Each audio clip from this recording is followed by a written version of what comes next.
भारत के army chief Manoj Naravane ने एक इंटरव्यू के अंदर इस बात का ऐलान किया है कि वो क्वाड को फिलवक्त 2 साल के लिए मिलिट्री अलायंस नहीं बना सकते। उसकी वजह यह है कि वो रशिया का पूरा रुख चेक करना चाहते हैं कि आया रशिया दोबारा भारत के पाले में आता है या वो प्रो चाइना हो जाता है। नाजरीन ग्रामी, आपको ये बता दें कि चाइना के खिलाफ जो है मिलिट्री अलायंस बनाने की कोशिशें की जा रही हैं। वेस्टर्न कंट्रीज लगातार रुपया, पैसा, टेक्नोलॉजी, वेपन, ये सभी कुछ भारत और भारत के हमसाया मुल्क जो हैं उनको इंक्लूड करने के लिए इस्तेमाल कर रहा है। और अमेरिका ये चाहता है कि जितने भी हमसाया मुल्क हैं भारत और चाइना के, उन सभी को क्वाड के अंदर शामिल करके अलायंस बनाया जा सके ताकि चाइना को कंटेन किया जा सके। नाज़रीन ग्रामी, आज के दौर में दुनिया का सबसे बड़ा चैलेंज वेस्टर्न कंट्रीज के लिए चाइना है और किसी भी हाल में अमेरिका और नेटो के जो मेंबर्स हैं वो चाइना को कंटेन करना चाहते हैं। इसी वजह से उन्होंने क्वाड बनाया था, लेकिन भारतीय आर्मी चीफ की इंटेंशन ही कुछ और निकली है और ऐसा लगता है कि वो क्वाड के अलायंस से भाग गए हैं। मामलात एक एक करके आपको समझाएंगे। छोटी सी गुजारिश है कि आप हमारा यूट्यूब चैनल हसनाट टीवी को सब्सक्राइब कर लें, घंटी के निशान को दबा लें ताकि लेटेस्ट न्यूज आप तक बर वक्त पहुंचती रहे। नाजरीन ग्रामी, क्वाड को लेकर पूरी दुनिया के अंदर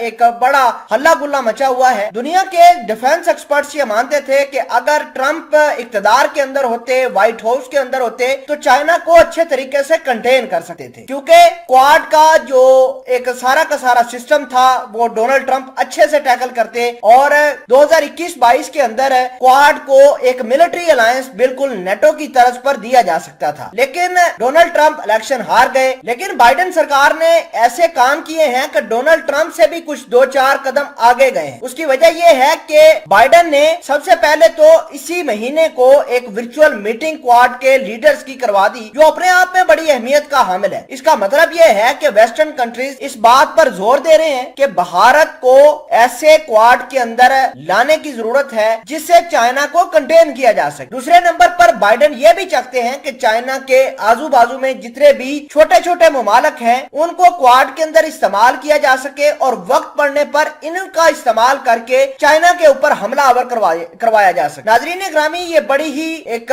हाई क्लास की डिप्लोमेसी है, हाई क्लास की एक मिलिट्री कन्फ्रंटेशन बाइडेन सरकार बना रही है चाइना के खिलाफ। लेकिन अगर बात करें भारत की, तो भारत के आर्मी चीफ ने क्लियर कट अपने इंटरव्यू के अंदर कह दिया है कि फिर वक्त के लिए क्वाड को मिलिट्री अलायंस का शक्ल नहीं देनी चाहिए, बल्कि 2-4 साल डिले करना चाहिए। उसके पीछे हकीकत क्या है, क्यों भारत के army chief Manoj Naravane interview के अंदर ये कहते हैं कि मिलिट्री अलायंस क्वाड के जरिए नहीं बनाना चाहिए, हालांकि बाइडेन सरकार लगातार इंसिस्ट कर रही है। तो दोस्तों, उसकी बड़ी वजह यह है कि भारत इधर रशिया का रुख देखना चाहता है। भारत ये चाहता है कि रशिया से जैसे तैसे करके हथियार परचेज करता रहे, मिलकर भी भारत के डिफेंस ऑफिशियल रशिया के साथ हथियार बनाता रहे। लिहाजा भारत के आर्मी चीफ की ये इंटेंशन है कि वो रशिया को प्रो चाइना होने से बचाए। आपने देखा होगा कि व्लादिमीर पुतिन ने इस बात का ऐलान किया है कि वो क्वाड को अच्छे तरीके से टैकल करेंगे और चाइना के साथ फ्यूचर में मिलिट्री पैक्ट साइन करके इस क्वाड को धर्म भरम कर देंगे। और जो प्रोस्पेक्ट्स और